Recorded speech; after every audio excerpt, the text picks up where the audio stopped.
Berita Sumsel 24 jam hari ini, Sungai Sekanak Lambidaro menjadi destinasi wisata baru bagi warga Palembang. Penataan sungai dengan panjang hampir 2,1 km ini berawal dari cerita nenek berusia 75 tahun. Sungai Sekanak Lambidaro kini tak kumuh lagi, airnya bersih dengan penataan kanan dan kiri bahu sungai yang berwarna-warni. Ditambah ada tulisan Taman Sekanak dengan lampu warna-warni menambah keindahan kawasan tersebut. Keindahan Sungai Sekanak Lambidaro ini rupanya berawal dari cerita seorang nenek berusia 75 tahun kepada Wali Kota Palembang, Haji Harlojoyo. Di dalam ceritanya, sungai menjadi transportasi air. Bahkan sungai tersebut menjadi populasi dari berbagai jenis ikan. Dia menyampaikan kepada kami Sungai Sekanak ini di tahun 60-an. Sungai Sekanak ini adalah sungai tempat sarana transportasi. Ikannya banyak. Banyak para petani dari daerah membawa hasil taninya berupa kelapa, koka, jagung yang dijual. Ikannya masih banyak. Bahkan sungai ini bisa dimasak untuk diminum ketika itu. Di saat itulah pada saat acara kami mengutarakan kepada masyarakat menginginkan untuk merestorasi Sungai Sekanak ini. Selanjutnya, Pemkot Palembang menganggarkan penataan dari muara Sungai Musi hingga Jeramba Karang melalui APBD 2018 sebesar 10 miliar rupiah. Restorasi sungai ini juga mendapat dukungan dari pemerintah pusat sehingga menjadi lebih cantik. Sementara itu, Gubernur Sumsel Haji Hermanderu menjelaskan penataan sungai harus dilihat dari nilai sejarahnya. Palembang yang dikenal sebagai kota bahari yang memiliki banyak sungai sehingga harus diselamatkan agar bisa terjaga dengan baik. Kalau apa yang diceritakan MC tadi dipertanyakan benar atau tidak, saya saksinya. Bahwa saat saya baru saja dilantik jadi gubernur, Pak Wali menemui saya, Pak Mano lah ngewujud ke mimpi aku, mimpi wong Palembang, untuk baca Sungai Sekanak Lambidaro itu jadi sarana transportasi. Kami lah mulainya Pak Bu. Saja Pak Wali pada saat itu putus asa untuk tidak bercerita tentang ini kepada gubernurnya, kepada menteri, kepada balai besar wilayah sungai, dan apalagi sekarang direktur program atau secara umum orang nyebutnya direktur program Pak Biren tahu sekali tentang sejarah Sungai Sekanak Lambidaro. Bukan hanya dibersihkan dari sampah, tapi direvitalisasi. Reporter Sri Depi, juru kamera Ki Agus Yahya, palfresh.com. Pemirsa, toko online terpercaya di Indonesia JD.ID memberikan penawaran menarik bagi masyarakat Kota Palembang, khususnya yang berbelanja dengan aplikasi JD.ID selama gelaran Festival Sekanak Lambidaro. Selama pelaksanaan Festival Lambidaro, JD.ID memberikan penawaran khusus untuk pembelian bahan kebutuhan pokok menggunakan aplikasi JD.ID, salah satunya minyak goreng.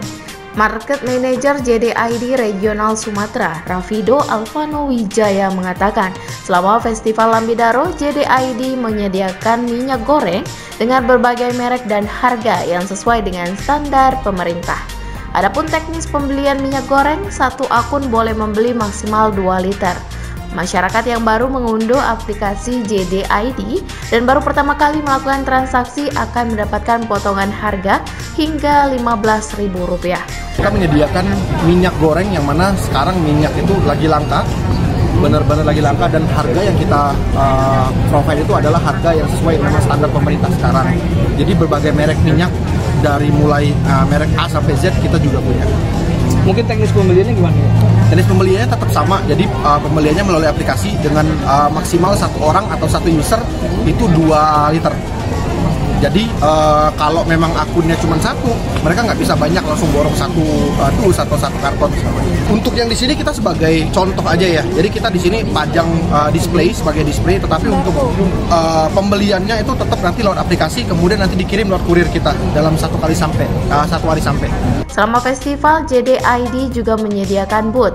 Masyarakat yang ingin mencari informasi seputar promo JD.ID bisa langsung mengunjungi booth tersebut.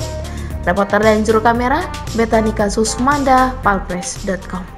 Balai Arkeologi Sumatera Selatan telah berkoordinasi dengan Dinas Kebudayaan Kota Palembang terkait pendaftaran temuan 6 nisan kuno di Pasar 16 Ilir dan Tanjung Barangan sebagai benda cagar budaya ke Kementerian Pendidikan dan Kebudayaan Republik Indonesia.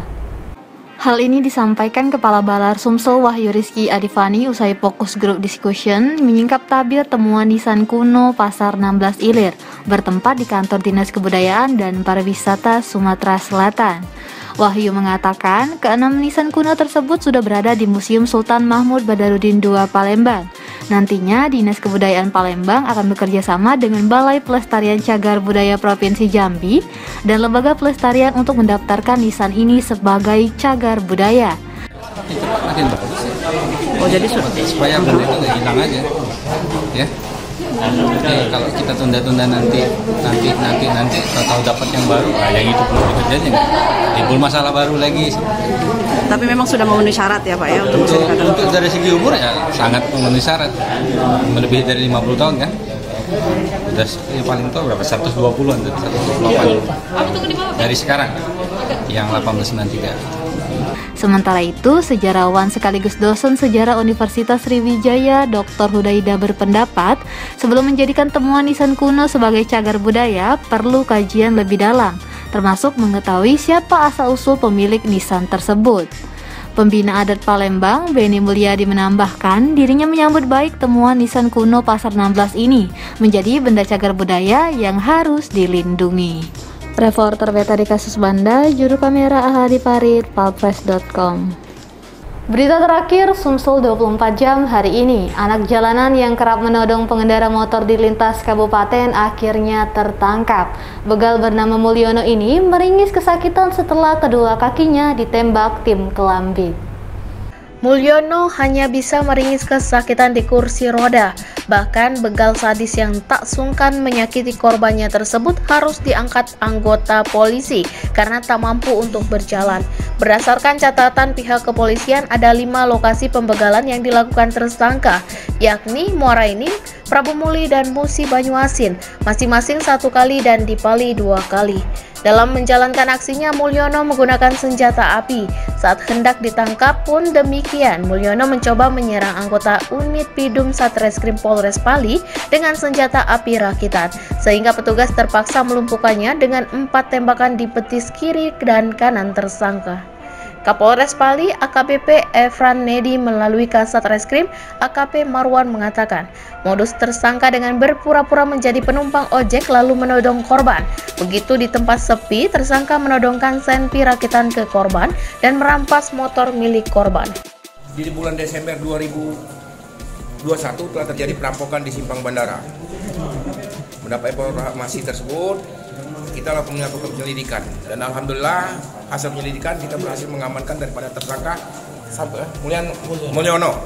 Berikut barang bukti berupa 1 pucuk unit senjata api dan amunisi dan hasil 365 berupa sepeda motor. Berapa kejadian pelaku ini? Dari hasil pemeriksaan kita di lapangan ataupun keterangan, untuk di Pali sudah terjadi 2 kali penodongan, sedangkan di daerah Muara Enim 1 kali, Prabu Muli 1 kali, dan Banyuasin 1 kali. Sehingga hasil pemeriksaan sudah 5 kali melakukan tindak pidana. Spesialis ini ya, untuk antar kabupaten. Sementara tersangka Mulyono mengakui jika dia sudah 5 kali melakukan aksi begal motor, yakni di wilayah Pali 2 kali di Simpang Bandara dan dekat Jalan Servo, lalu di wilayah Prabu Muli, Muba Banyuasin, serta Muara Enim. Motor dari membegal itu dijual dan uangnya untuk memenuhi kebutuhan sehari-hari. Reporter dan juru kamera Berry Sandi, palpress.com. Demikianlah berita Sumsel 24 jam hari ini. Jangan lupa untuk mendukung program kami lainnya di YouTube channel Palpres Official seperti podcast Cukup Pedes, Budak Lorong, Basing, Ternyata Bukan Mistis, dan Ruang Cerita bersama Kakak Juli. Saya Adel Sanasution, sampai jumpa.